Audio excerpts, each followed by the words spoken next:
لوگ یہاں آنے کا ارادہ کیے اور نہ آ پائے ان کو بھی ثواب ہے۔ حضرت امام سفیان ثوری رحمۃ اللہ علیہ کا قول امام احمد بن حنبل رحمۃ اللہ علیہ نے کتاب الزہد میں نقل فرمایا ہے، عند ذکر الصالحین تنزل الرحمہ، جہاں نیک صالح اچھے لوگوں کا ذکر ہوتا ہے وہاں رحمتوں کا نزول ہوتا ہے۔ تو ہم یہاں پر اللہ تعالیٰ کے ایک ولی کے ذکر کے خاطر پیدا ہوئے، حاضر ہوئے ہیں، اور ان کی محبت کیسی ہے اللہ تبارک و تعالیٰ قرآن مجید میں فرماتا ہے۔ جس آیت مبارکہ کی تلاوت کی مفہوم یہ ہے کہ جو لوگ ایمان لائے اور نیک اعمال کیے، ایسے لوگوں کی محبت اللہ تعالی الرحمن لوگوں کے دلوں میں ڈال دیتا ہے۔ غور کیجئے، ایسے لوگوں کی محبت اللہ تعالی ڈال دیتا ہے۔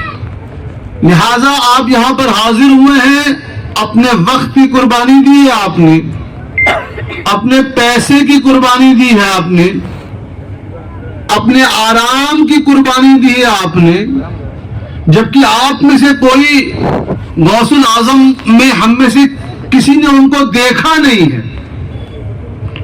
شاید ہم میں سے ایسے بہت لوگ ہیں جن کو ان کا نام نہیں معلوم، کہاں پیدا ہوئے نہیں معلوم، کہاں انتقال ہوا نہیں معلوم، ان کی کون سی کتابیں نہیں معلوم، ان کے والدین کا نام نہیں معلوم، ان کے شاگرد کا نام نہیں معلوم، ان کے پیر و مرشد کا نام نہیں معلوم، لیکن ایک محبت ہے، اور وہ محبت کیسے آ گئی ہے؟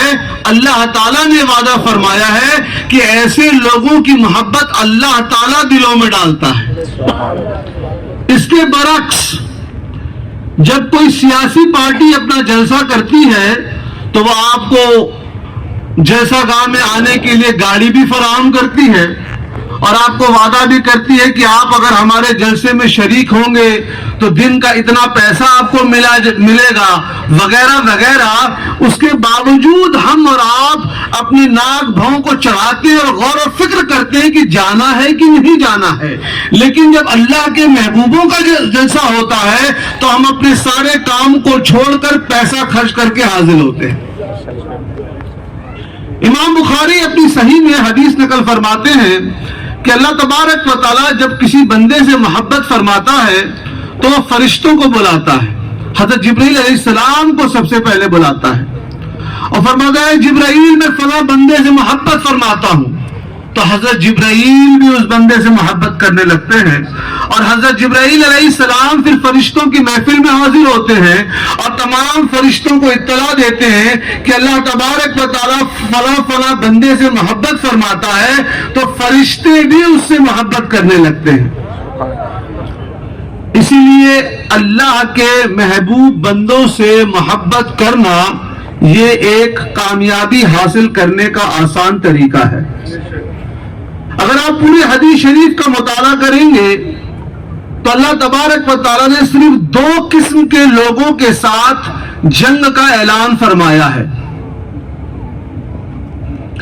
ایک وہ جو لوگ سود ربا لیتے ہیں، انٹرسٹ لیتے ہیں، اللہ تعالیٰ نے ان کے خلاف جنگ کا اعلان فرمایا ہے، اور دوسرا وہ جو اللہ کے ولیوں سے بغض اور عداوت رکھتے ہیں، اللہ تعالیٰ نے ان سے بھی جنگ کا اعلان فرمایا ہے۔ ان سے محبت کرنے کا مطلب کیا ہے؟ انسان جس سے محبت کرتا ہے اس کے بارے میں جاننے کی کوشش کرتا ہے، اس کی تعلیمات کو جاننے کی کوشش کرتا ہے۔ اب بس ہم کو دیکھنا ہے کہ ہم نے غوث الاعظم کے نام پر ماشاءاللہ جلسہ بھی کیا پورے مہینے، اور فاتحہ بھی کی، ایصال ثواب بھی کیا، سب کچھ جائز اچھا عمل ہے، لیکن کیا ہماری زندگی میں اثر پڑ رہا ہے؟ ہم میں سے کتنوں کو معلوم کہ ہم جن کے نام کا جلسہ سجائے ہیں ان کی پیدائش 470 ہجری میں ہوئی تھی، ابھی 1445 ہجری چل رہی ہے، ہم جن کے نام کے جلسے میں یہاں حاضر ہوئے ہیں, he was born in 470 Hijri. And what does it mean when we say 470 Hijri? Because we do not have an idea of the difference between the Hijri calendar and the Gregorian calendar. We know that today is 11th of November 2023, but if we are asked what does it mean, we are unable to answer, and we think we are educated, we have got degrees. کیا مطلب ہے 1445 ہجری کا؟ اللہ کے رسول صلی اللہ تعالی علیہ وآلہ وسلم جس سال مکہ شریف سے مدینہ شریف تشریف لے گئے, یاد رکھیے ہم کو اپنے بچوں کو حضور کے بارے میں بتانا ہے. میں نے ابھی شام کو 6:30 بجے آن لائن درس دیا, تاریخ سیکھنے کی اہمیت اور ضرورت. ایک کلاسز چلتی ہے تو اس سے میں نے 10 منٹ کا بس ابتدائی خطاب میرا تھا. میں نے اس میں ایک مثال پیش کی ہے.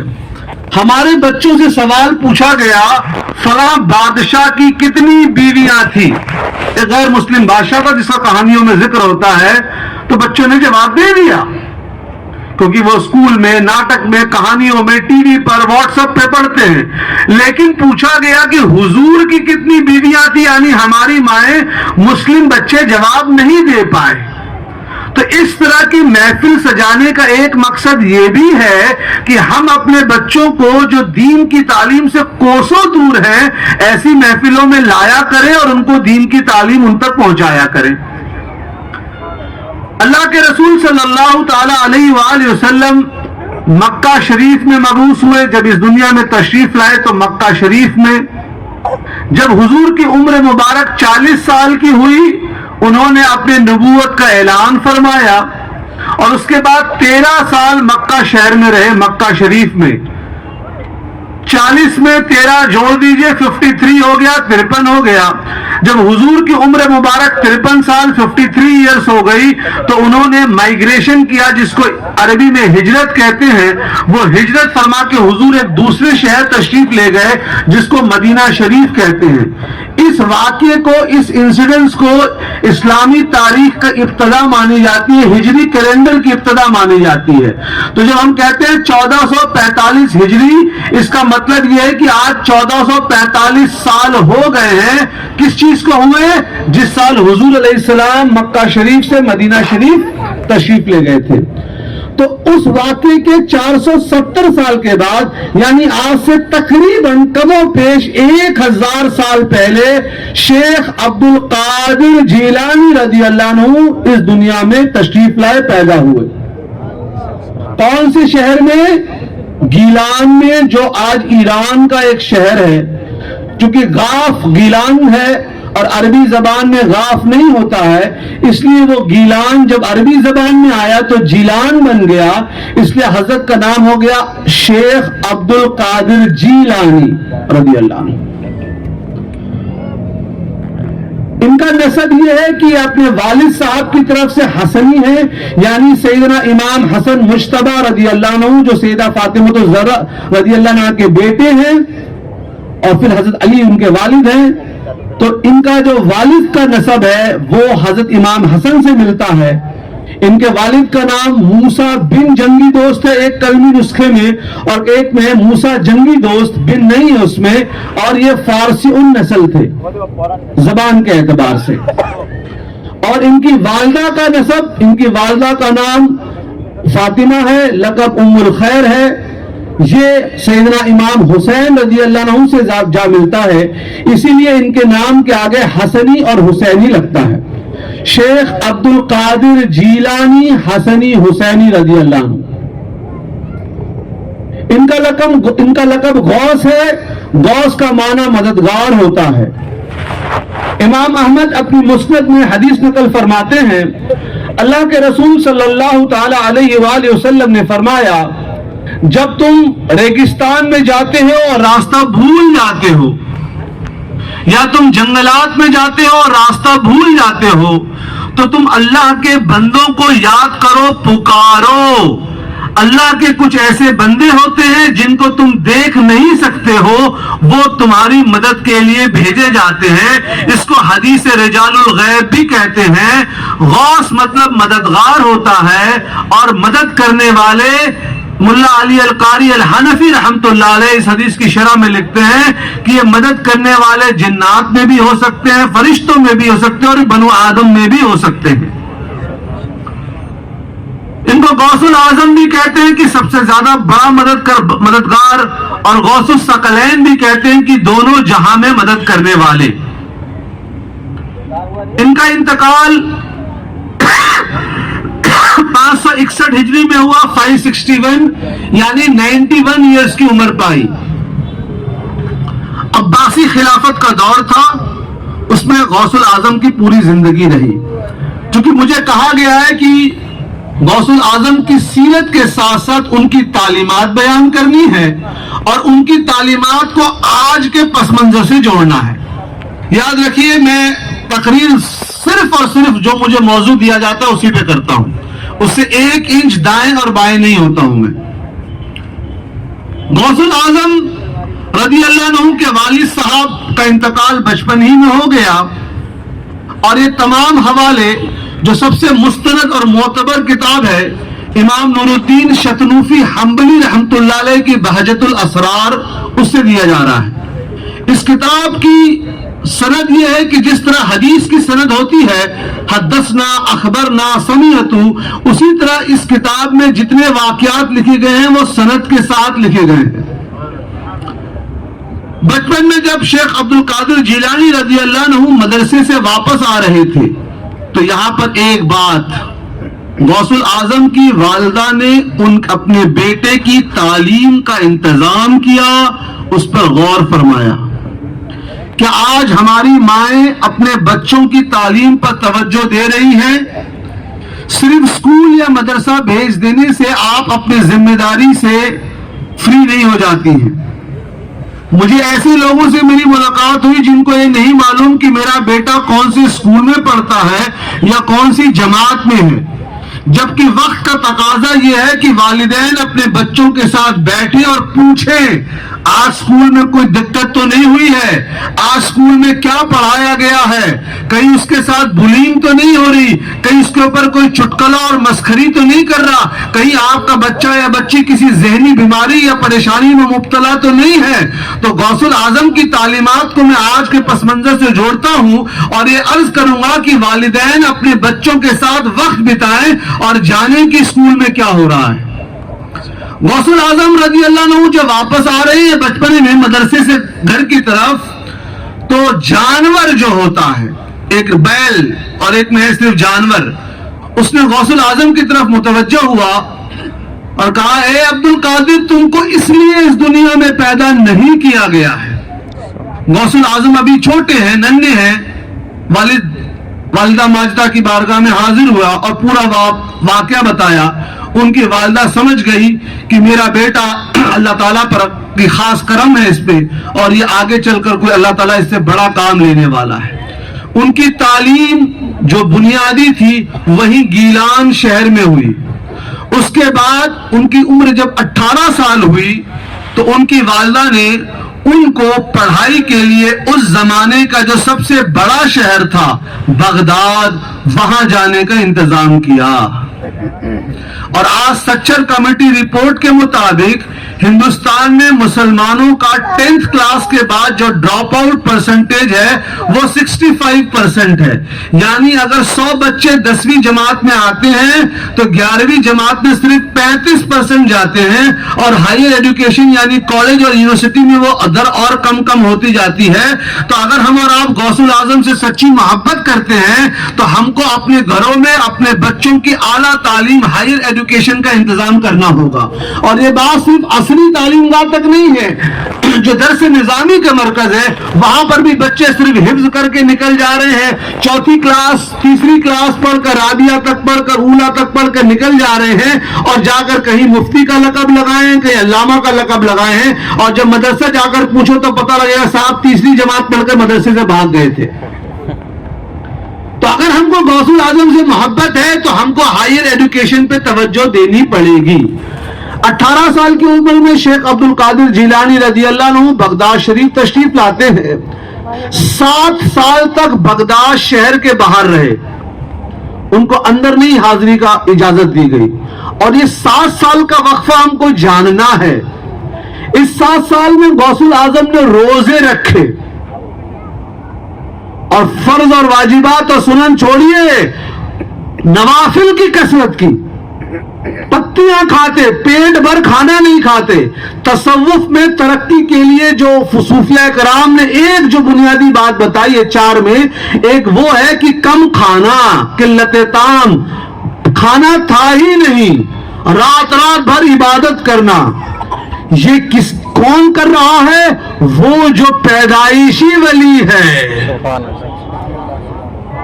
یہ غور کر لیجئے، جو پیدائشی ولی ہے وہ اتنی کثرت عبادت کر رہا ہے. تو اگر آپ کو کوئی شخص مل جائے جو کہے کہ ہم آپ کو اللہ تعالیٰ سے ڈائریکٹ کنیکشن کروائیں گے، اور معاذ اللہ وہ یہ کہے کہ آپ کو نماز اور روزے کی ضرورت نہیں ہے، تو یاد رکھیے وہ آپ کا ابلیس سے کنیکشن کروائے گا. کوئی صوفیزم، کوئی طریقت بنا شریعت کے نہیں ہے. غوث الاعظم رضی اللہ عنہ نے عبادت کی، اور ایسی عبادت میں تفصیل میں نہیں جاؤں گا، جن کو پڑھنا ہے دیکھ لیجئے کہ ان کے پاؤں پہ ورم آ جاتا، کھانے کے لیے 2 3 دن ہو جاتے، اور ان کے لیے کہیں سے پتے کا، پھول پتی کا انتظام ہوتا. تو یاد رکھیے غوث الاعظم جو پیدائشی ولی ہیں، انہوں نے بھی اپنے رب کو راضی کرنے کے لیے عبادت کی، کیونکہ ہم اگر حضور کے امتی ہیں تو ہم کو شریعت پہ عمل کرنا ہی ہوگا. یہاں پر ایک عقیدے کا نقطہ بھی بیان کر دوں. کوئی شخص یہ نہ سوچے کہ ہم عبادت کر کے ولایت حاصل کر سکتے ہیں. نہیں، اہل سنت و جماعت کا عقیدہ ہے کہ ولایت اللہ تعالیٰ کی طرف سے عطا کی جاتی ہے. کوئی شخص کوئی فعل کر کے، کوئی کام کر کے، کوئی عبادت کر کے ولایت حاصل نہیں کر سکتا، کیونکہ ولی دوست اللہ اس کو بناتا ہے جس کو وہ پسند فرماتا ہے. ہاں ایسا ضرور ہوتا ہے کہ اللہ جن کو پسند فرماتا ہے ان کو عبادت کی طرف موڑ دیتا ہے، لیکن یہ کوئی نہ سوچے کہ ہم یہ کریں گے تو ہم ولی بن جائیں گے. ولی تو اللہ اس کو بناتا ہے جس کو پسند فرماتا ہے. شیخ عبد القادر جیلانی رضی اللہ عنہ 25 سال کے جب ہو گئے، بغداد شہر میں تشریف لائے. میں بہت تفصیل سے نہیں جاؤں گا کیونکہ مجھے کہا گیا دوسری چیزوں کو کور کریں، بس بنیادی باتیں. راستے کا ایک واقعہ جو آپ نے ہر سال 11ویں شریف کی محفل میں سنا ہوگا، مختصر بیان کر دوں. جب وہ راستے میں گئے تو 60 ڈاکوؤں نے کہ ایک گروہ نے اس پورے قافلے پر حملہ کیا. اس زمانے میں انسان سفر تنہا نہیں کرتا تھا، ایک ساتھ قافلے میں کرتا تھا، کیونکہ چور ڈاکو بدماش بہت ہوا کرتے تھے. تو ایک ڈاکو نے جن کی پوری تلاشی لے لی کہ ان کے پاس کوئی مال دولت تو نہ ہو، تو جب پوری تلاشی لی کہا یہ لڑکے کہ تمہارے پاس کچھ مال و دولت ہے؟ تو غوث الاعظم شیخ عبد القادر جیلانی رضی اللہ عنہ نے فرمایا، ابھی عمر یاد رکھیے 18 سال کی ہے. کہا ہاں میرے پاس کچھ سونے کی اشرفیاں گنیاں ہیں.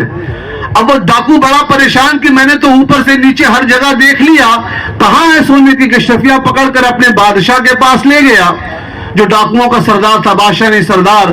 سردار نے کہا لڑکے کہاں ہے تمہارے پاس سونے کی اشرفیاں دکھاؤ.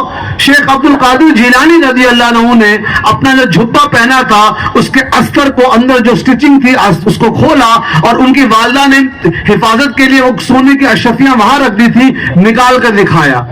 تو ڈاکوؤں کے سردار نے کہا یہ تو ہم ڈھونڈ ہی نہ پاتے، تو تم نے کیوں بتا دیا؟ غوث الاعظم نے فرمایا جب میں اپنے گھر سے نکلا تو میری والدہ نے مجھ سے وعدہ لیا تھا کہ بیٹا زندگی میں کبھی جھوٹ مت بولنا. آج جھوٹ عام ہے، جھوٹ ایک گناہ کبیرہ ہے، ایک میجر سن ہے، لیکن ہم ایسے جھوٹ بولتے ہیں استغفر اللہ معاذ اللہ کہ اگر کسی سے ہم نے پیسہ لیا ہوا ہے اور اس کا فون آیا اور ہم بات نہیں کرنا چاہتے ہیں تو بیٹے کو موبائل پکڑا دیا، کہا کہہ دو ابا گھر پہ نہیں ہے.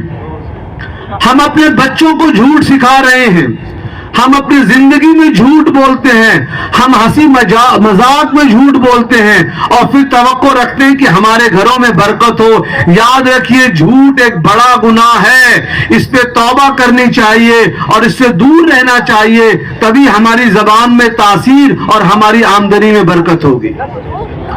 غوث الاعظم رضی اللہ عنہ نے شیخ حماد دباس رضی اللہ عنہ سے اور شیخ علی مخزومی رضی اللہ عنہ سے سند حاصل کی، حدیث کی بھی اور خلافت اور اجازت بھی اور فقہ کی بھی، تفصیل میں نہیں جاؤں گا، ایک واقعہ بس بتاؤں گا کہ اس زمانے کا جو بادشاہ تھا، جو عباسی خلیفہ تھا، وہ غوث الاعظم کی بارگاہ میں حاضر ہوا اور کچھ سونے کی گنی اشرفیاں پوٹلی میں پیش کی حضرت آپ کی بارگاہ میں. حضرت نے اس کو لیا اور یوں دبایا اس پوٹلی کو، اس میں سے خون نکلا. فرمایا تم رعایا کے اوپر، پبلک کے اوپر، عام جنتا پر ظلم و ستم کر کے، ٹیکس اکٹھا کر کے تم مجھے دینے آئے ہو. دیکھو اس سونے کی اشرفیوں کی حقیقت یہ ہے کہ اس میں غریبوں کے خون اور پسینے شامل ہیں. وہ جو خلیفہ تھا وہ بے ہوش ہو گیا. جب ہوش میں آیا تو غوث الاعظم کے ہاتھ پر طائب ہوا.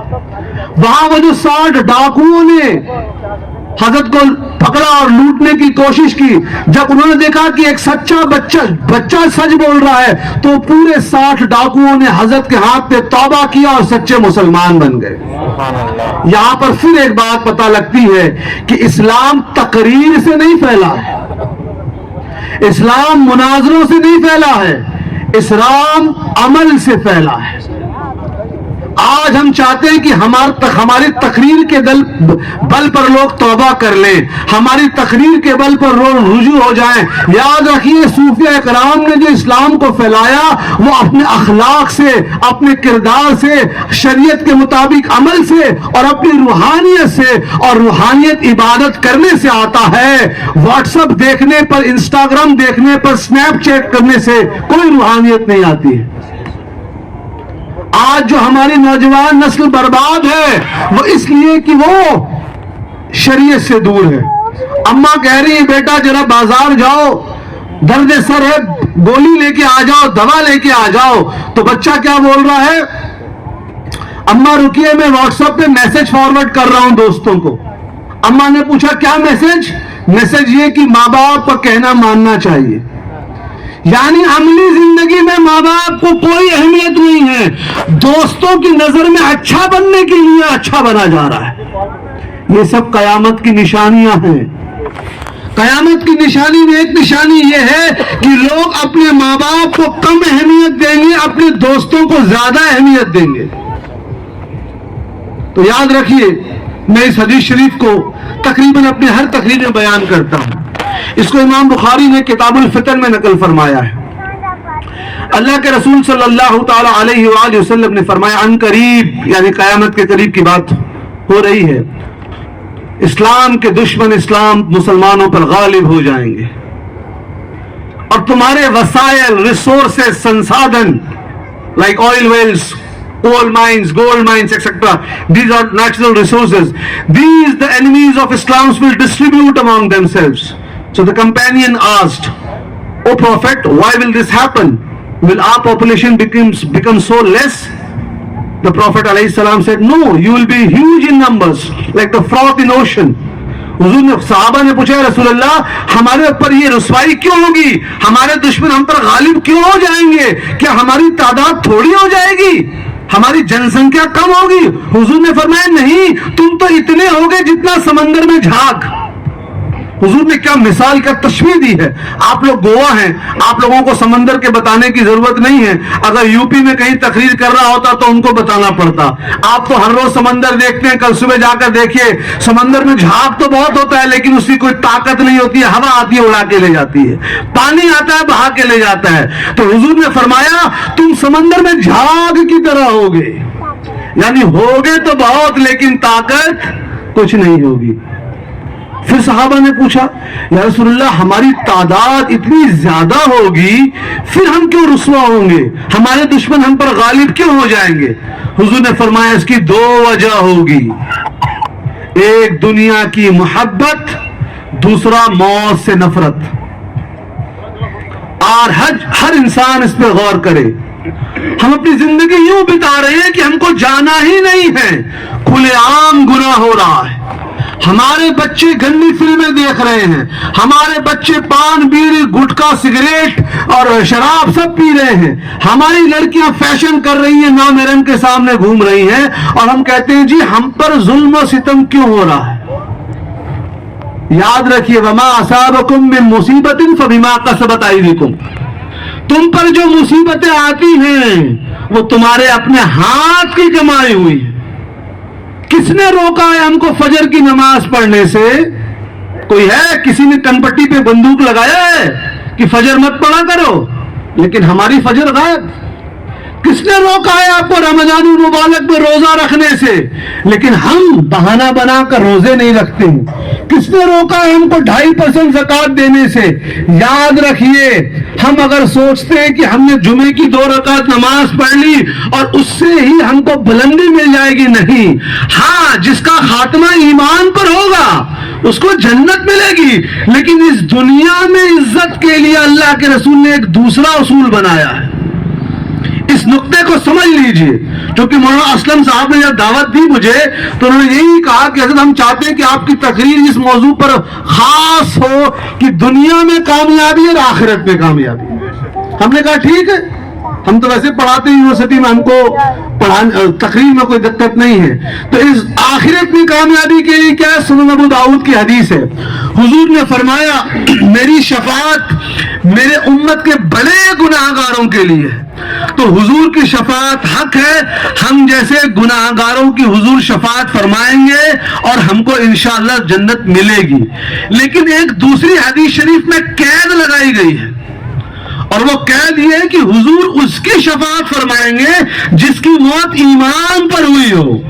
اگر ایمان پر موت نہیں ہے تو شفاعت حضور نہیں فرمائیں گے۔ تو سوال پیدا ہوا کہ ایمان پر موت کے لیے کیا کرنا ہے؟ اب کوئی بولے کہ الحمدللہ ہم صحیح العقیدہ سنی ہیں، وہ یہ کہے معاذ اللہ اور وہ نہ نماز پڑھے، نہ روزہ رکھے، نہ حج کرے، نہ زکوٰۃ کرے کہ ہمارا عقیدہ درست ہو، تو یاد رکھیے گا ایک واقعہ، اس کو امام بجوری نے کتاب النفس میں نقل فرمایا ہے۔ امام فخر الدین رازی رحمۃ اللہ علیہ بہت بڑے امام گزرے ہیں، تفسیر کبیر کے مصنف ہی ہیں، پڑھیے تفسیر کبیر 30 جلدوں میں، ایک ایک آیت کی تفسیر 15 پیش کی ہے انہوں نے۔ ان کے علم کا اہل علم کو معلوم ہے، ان کا آخری وقت ہے، آخری وقت شیطان ابلیس حاضر ہو گیا، وسوسے کا عالم، کہا فخر الدین اللہ ایک ہے، اس کی دلیل لو۔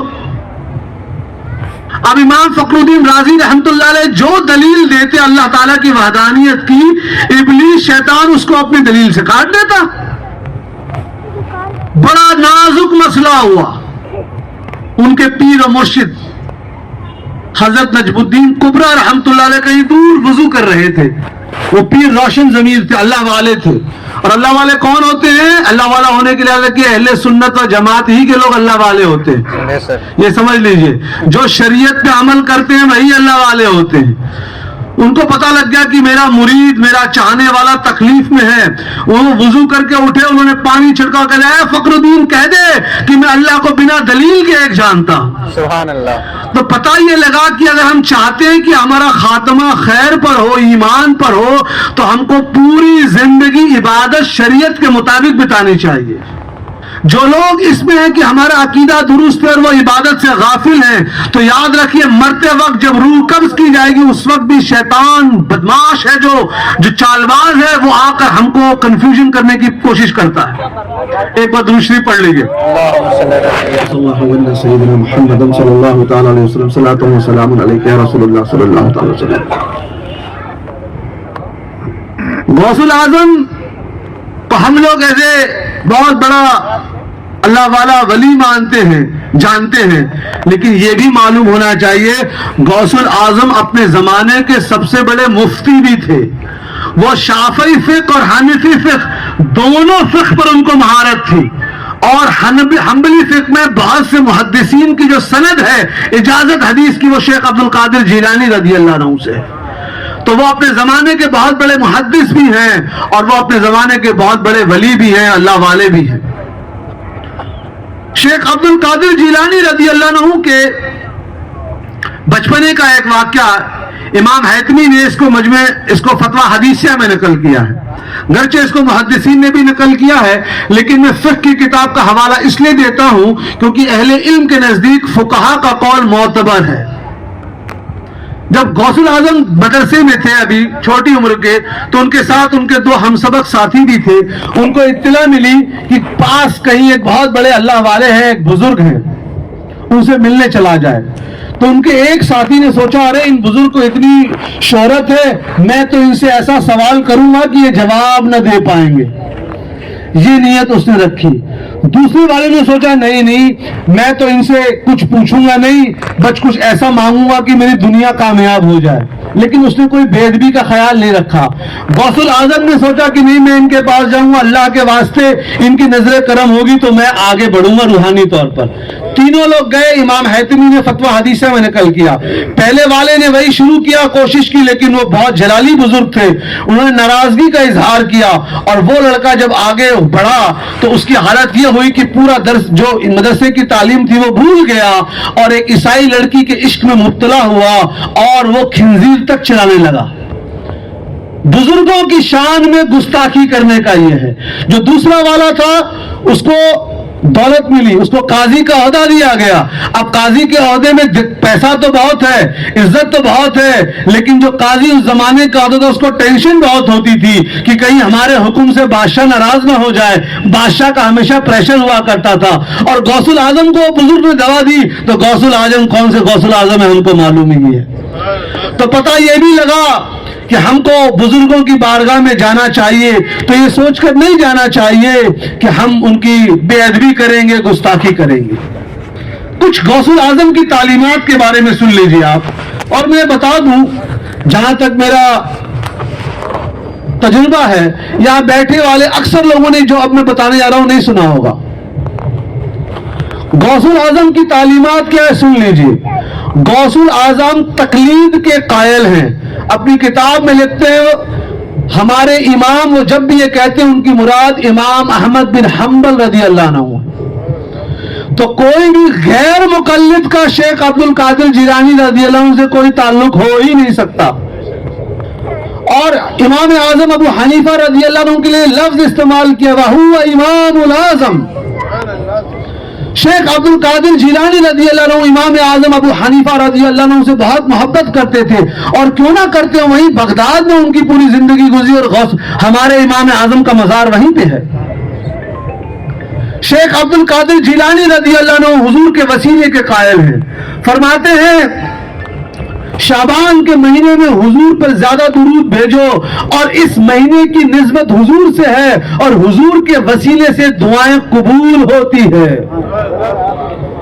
اور شیخ عبد القادر جیلانی رضی اللہ عنہ فرماتے سنیے، کیونکہ آج کل بہت سے لوگ آ گئے ہیں جو تصوف کے نام پر گورکھ دھندا کرنے لگے ہیں۔ ہم الحمدللہ کوئی لحاظ نہیں کرتے جب حق بولنا ہوتا ہے، ہم کیوں کریں، ہم حق سے کیوں پرہیز کریں؟ اللہ نے زبان دی ہے، علم دیا ہے، طاقت دیا ہے حق بولنے کے لیے۔ کچھ بولتے ہیں جی تصوف کی تعلیم یہ ہے کہ سب کو ساتھ لے لو، یہی تصوف ہے۔ اچھا جی، سیدنا امام حسن بصری رضی اللہ عنہ سے بڑے صوفی بن گئے ہو؟ حسن بصری کون ہے رضی اللہ عنہ؟ سیدنا علی مرتضیٰ رضی اللہ عنہ کے خلیفہ، تمام سلسلہ وہی سے جاتا ہے۔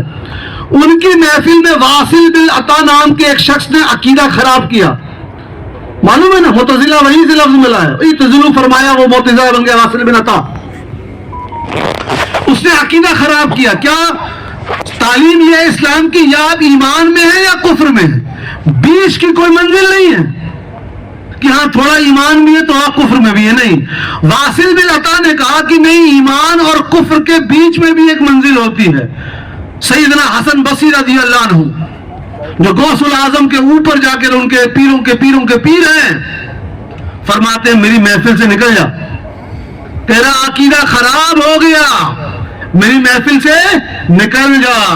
تو اگر آپ کو کوئی صاحب بولے کہ نہیں جی یہ جائز ہے تو غوث الاعظم کو قول پڑھیے، غنیت الطالبین سے حوالہ فرماتے ہیں فرقہ ناجیہ یعنی وہ جماعت جو کامیاب ہے اور جو جنت پائے گی وہ صرف اہل سنت و جماعت ہے.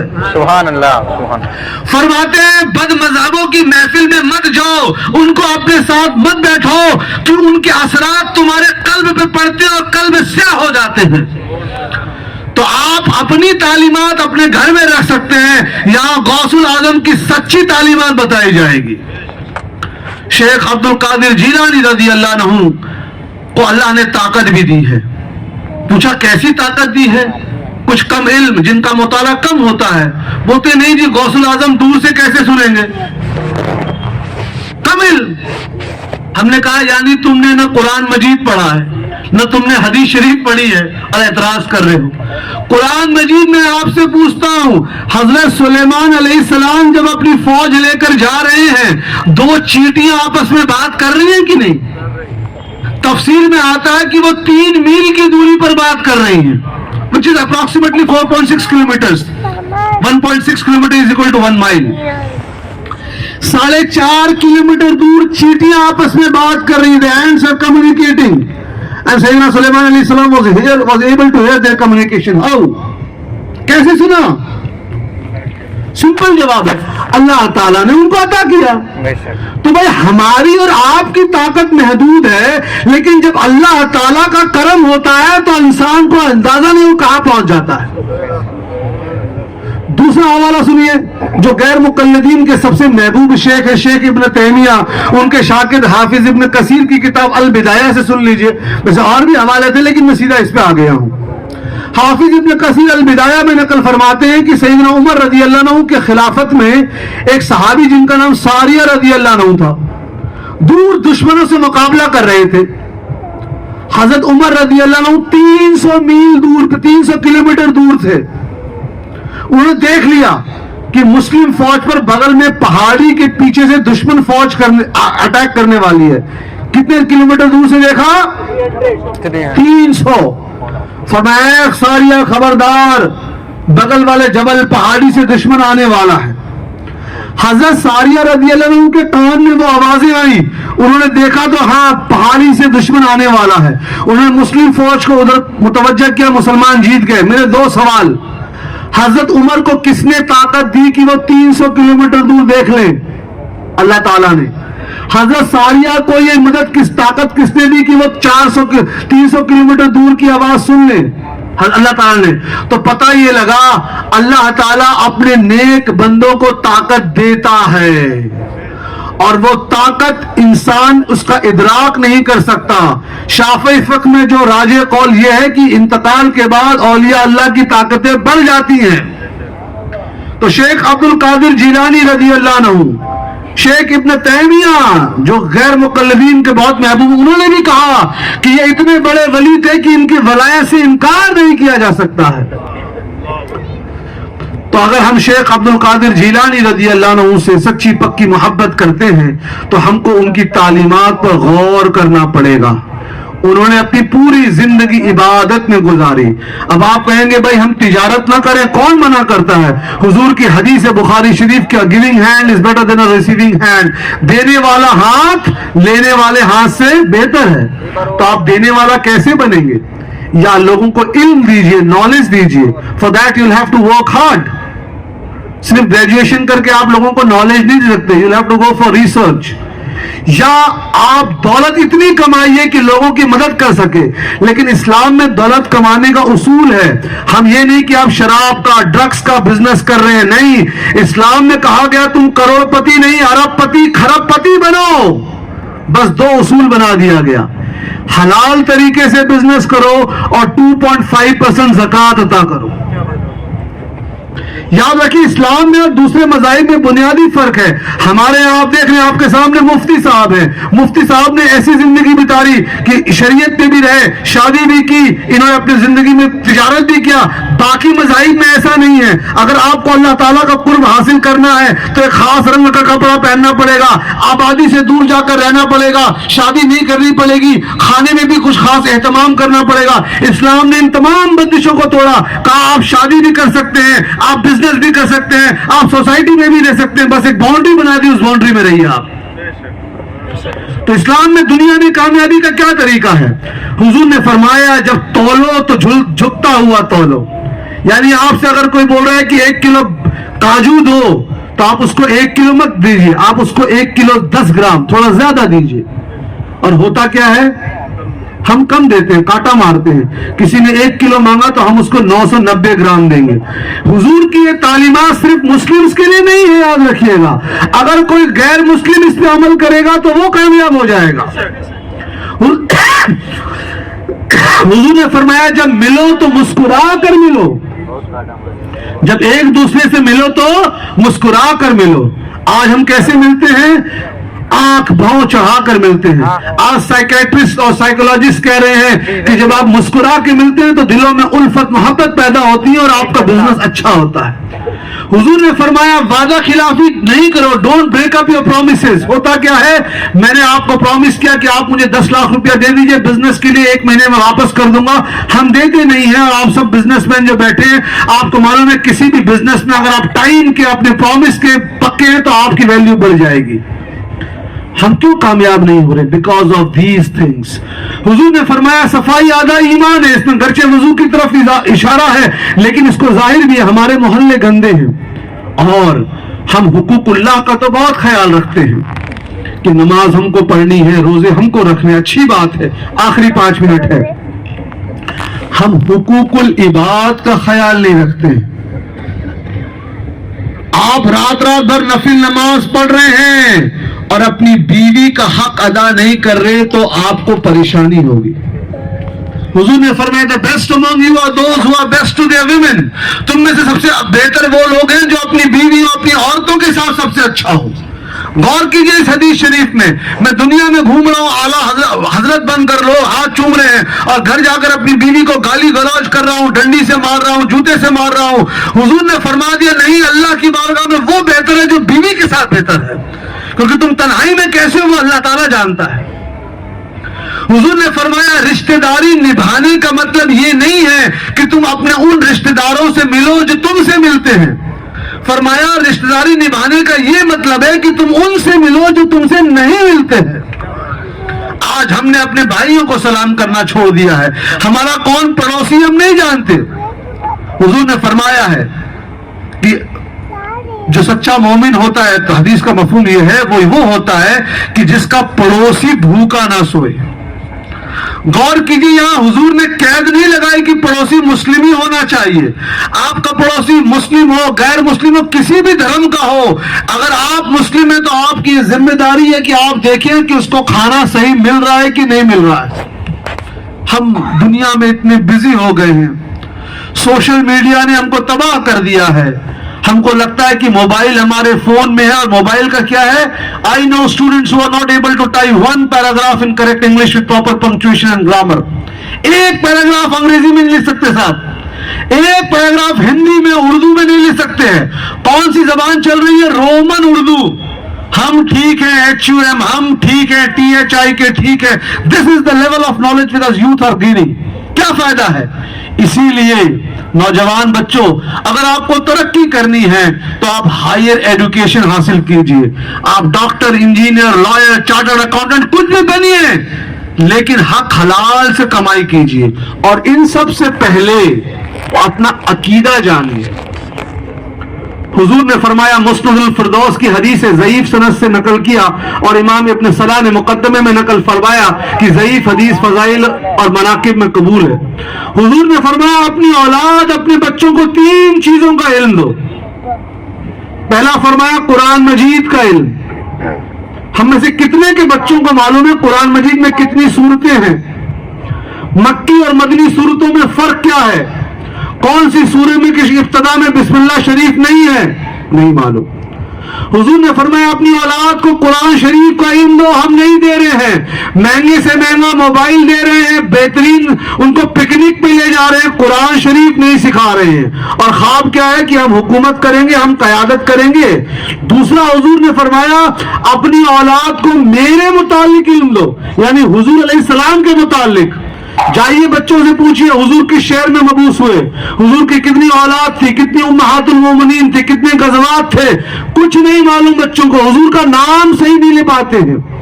تیسرا حضور نے فرمایا میرے اہل بیت کا علم دو اپنے بچوں کو. محرم میں ایک مہینے میں بس سیدنا امام حسن حسین کو یاد کرتے ہیں ہم لوگ، اور سال کے 11 مہینے ہم اہل بیت کو بھول جاتے ہیں. تو یاد رکھیے اللہ تعالیٰ کو ہماری عبادتوں کی، ہمارے سجدوں کی ضرورت نہیں ہے. وہ اللہ سبحانہ و تعالیٰ تھا، ہے اور رہے گا. وہ بے نیاز ہے، ہم کو اس کی ضرورت ہے.